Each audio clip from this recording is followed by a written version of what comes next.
My friends, I am Napoleon Hill, and today I wish to share with you one of the most vital truths I discovered after more than 25 years of study into the lives of the world's most successful men. Millions upon millions of men and women harbor great dreams. They talk of what they shall do someday. They imagine riches, influence, or achievement. Yet only a small fraction ever reach those heights. The question, therefore, demands an answer. Why do most dreamers never become doers? Dreams, you see, are cheap. Anyone can dream.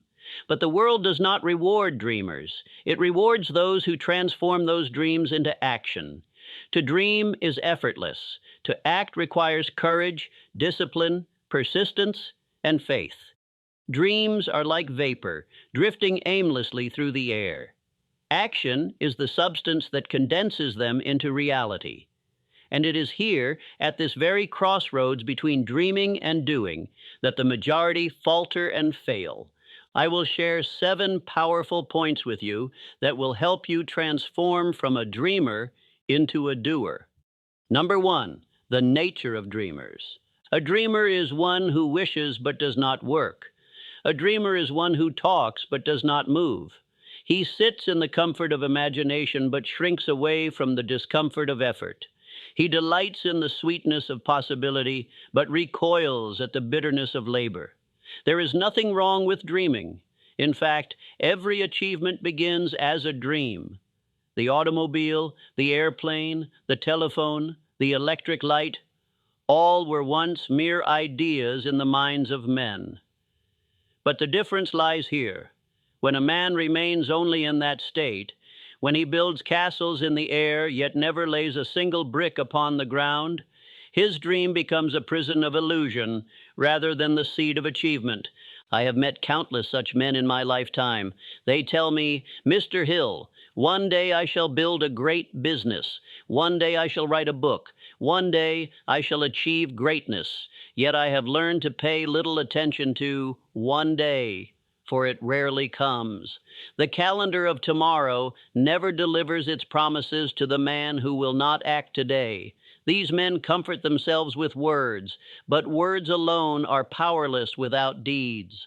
They confuse the pleasure of talking about success with the pain of actually pursuing it. And so, year after year, they remain where they are, their dreams intact, but their lives unchanged. The reason is that they have never learned the vital difference between idle dreaming and definite vision. Idle dreaming is vapor. It entertains the mind for a time, but it has no form, no discipline, no life. Vision, on the other hand, is a dream given substance. It is a dream with a plan, with a blueprint, with a definite chief aim at its core. It is a dream that commands a man to rise from bed and labor until it is made real. A dreamer can spend years imagining wealth, yet never hold it. A man of vision, though ridiculed, though resisted, though delayed, will in time bend reality to his will. That is the difference. I have seen men of vision: Henry Ford, Thomas Edison, Andrew Carnegie. These men dreamed, yes, but more importantly, they acted. Ford dreamed of a car for the common man. The world laughed. He built it anyway. Edison dreamed of light in every home. He failed 10,000 times, but each failure brought him closer to success. Carnegie dreamed of steel, shaping the future of America, and with vision, labor, and persistence, he built an empire. These men did not live in idle imagination, they lived in purposeful vision. And that, my friends, is why the world remembers them, while it forgets the countless dreamers who never dared to act. Number 2, definite purpose. The first reason most dreamers never become doers is quite simple, yet devastating in its effect. They lack a definite purpose. They wander through life with vague wishes, half-formed desires, and fleeting ambitions, but never with a clear, burning goal that commands their energy. Such individuals may talk endlessly about what they hope to accomplish someday, but because that hope is not anchored in a definite purpose, it remains nothing more than idle talk. They drift like a ship without a rudder, left at the mercy of the tides and winds, carried whichever way the current happens to push them. And as the years pass, they look back and realize they have spent most of their time reacting to circumstances rather than creating them. I know this truth firsthand. When I began my great task under the instruction of Andrew Carnegie, the very first challenge he placed before me was not about wealth, influence, or even hard work. Instead, he leaned forward, looked me squarely in the eye, and asked a question that struck my very soul. Young man, what is your definite purpose in life?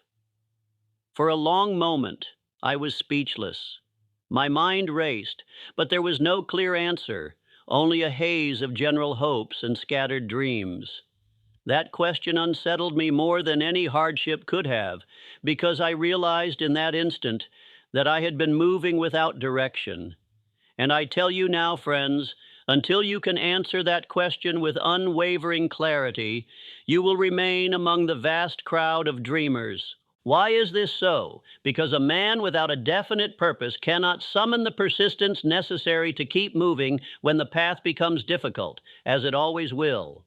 Without purpose, every obstacle feels insurmountable, every setback becomes an excuse to quit, and every distraction becomes enough to pull him away. But with purpose, true, definite purpose, the story changes entirely. A man with a clear aim may stumble, but he rises again. He may face criticism, but he grows stronger from it. He may endure failures, but each one becomes a stepping stone rather than a wall. His purpose calls him forward like a beacon in the night, refusing to let him rest until it is fulfilled. A definite purpose, then, is not merely a luxury of the ambitious. It is the very foundation of all achievement. It is the spark that ignites imagination, the force that fuels persistence, and the compass that directs decision. Without it, your energy scatters like seeds tossed upon stone, unable to take root, unable to grow, unable to bear fruit. With it, however, every thought, every choice, and every action begins to align. Your energy concentrates instead of dispersing. Your mind becomes sharper. Your willpower becomes stronger. And your entire being moves in harmony toward a single, magnificent aim. That, my friends, is why the majority fail. They do not fail because they are incapable, or because opportunity never came their way, or even because fate was against them. They fail because they never took the time, the courage, or the discipline to decide what they truly want. They never began with purpose. And without purpose, persistence dies, effort is wasted, and potential remains forever locked within them, like treasure that was never claimed. Number 3, excuses, the tools of failure. The second reason dreamers never become doers lies in the alibis they create for themselves. Excuses, my friends, are the carefully polished tools of failure. They are always ready at hand, and those who never act keep them sharp through constant use. If you listen closely to the voices of the unsuccessful, you will hear the same familiar chorus repeated again and again. I will begin tomorrow. I am not ready yet. The time is not right. I do not have enough money, enough education, enough connections. These words may sound harmless at first, but do not be deceived. They are the lullabies of mediocrity, sung over and over until the dreamer drifts into the deep sleep of inaction. Night after night, they comfort themselves with these alibis, convincing their hearts that tomorrow will bring better conditions. Yet while they sleep on their excuses, the doer rises early, shakes off doubt, and begins. The difference may seem small in the moment, just one more day of delay, but over weeks, months, and years it grows into a canyon. The dreamer is left wondering why nothing changes, while the doer, who acted despite uncertainty, finds doors opening before him. For conditions are rarely perfect, and those who wait for perfection will wait forever. Think of it this way.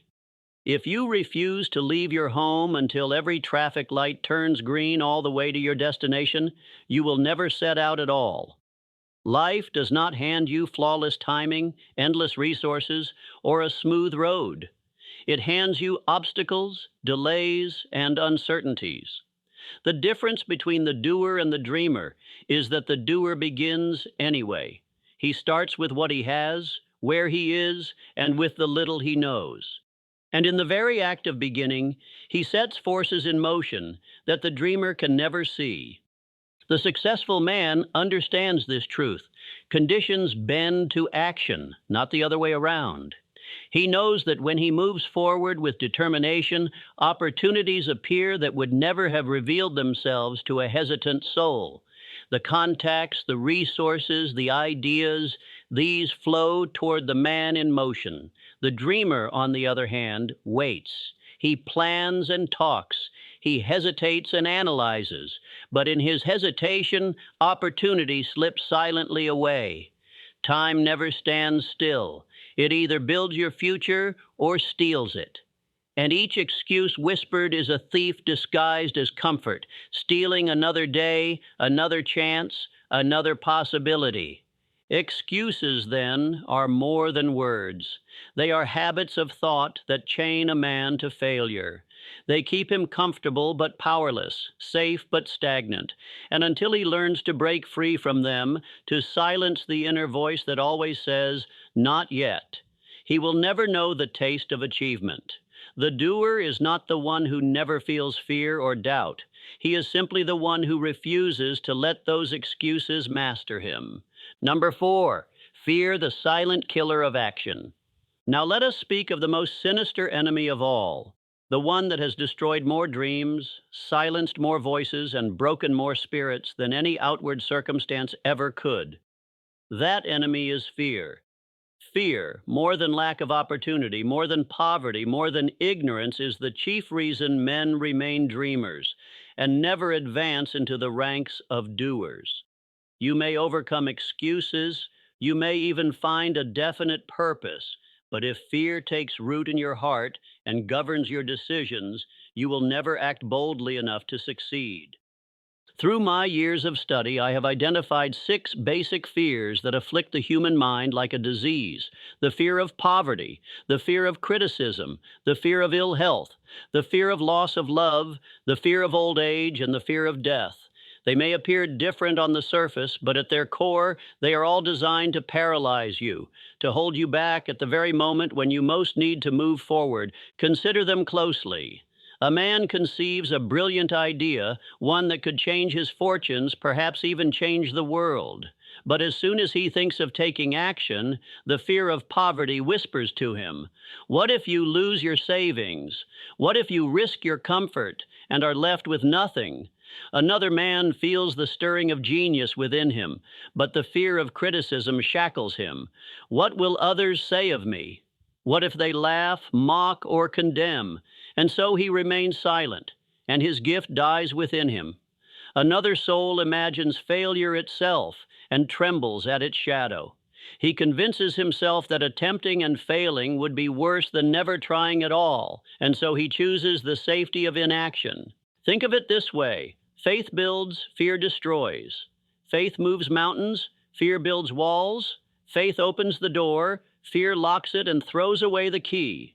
And because most men feed their fears daily by listening to the voices of doubt, by surrounding themselves with negativity, by replaying their past defeats, they grow those fears into giants that dominate their lives. But faith, too, grows by feeding. If a man dares to believe in himself, to repeat daily affirmations of courage, to keep his eyes fixed on purpose rather than obstacles, he can starve his fears until they shrivel. The dreamer remains bound because he nourishes his fears. The doer breaks free because he nourishes his faith. That, my friends, is the dividing line between the multitude who dream and the rare few who achieve. Number 5, faith plus action. Faith, my friends, is the very foundation upon which dreams are transformed into deeds. Without faith, the human mind is like a lamp without oil, dark, cold, and powerless. But listen carefully. Faith alone is not enough. It must be expressed. It must be demonstrated. It must take form in the world through action. This is the stumbling block where most dreamers fall. They pray, they hope, they wish, and they speak fine words. But they never move their feet. They never lift their hands. They never take that first bold step toward the vision they claim to hold. The formula is as plain as daylight, and yet most men walk past it as though it were hidden. Faith plus definite purpose plus persistent action equals success.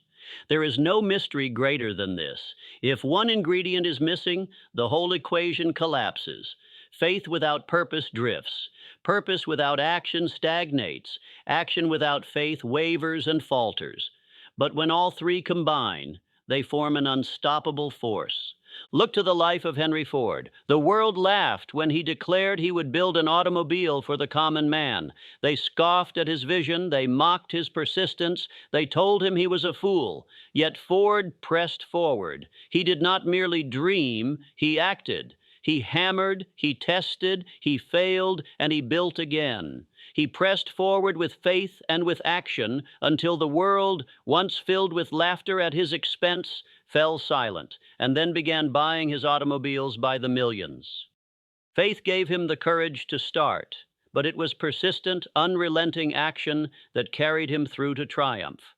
That, my friends, is the difference between the dreamer and the doer. The dreamer prays for rain but never tills the ground. The doer prepares the soil, plants the seed, and waters it faithfully until the heavens answer. Number 6, the power of autosuggestion and habit.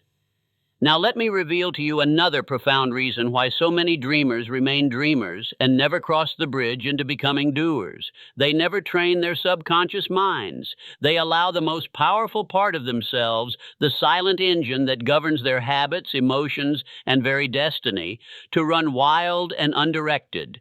They never take control of it. They never speak words of faith into their own souls. Instead, day after day, they whisper words of fear, of hesitation, of doubt. These words may seem harmless in the moment, but words repeated become beliefs, and beliefs harden into habits of thought, and habits, once formed, shape destiny. But I have also witnessed the opposite, and it is nothing short of miraculous. I recall timid salesmen, men so nervous they could hardly look a prospect in the eye, who began the simple practice of repeating affirmations of courage and success every morning.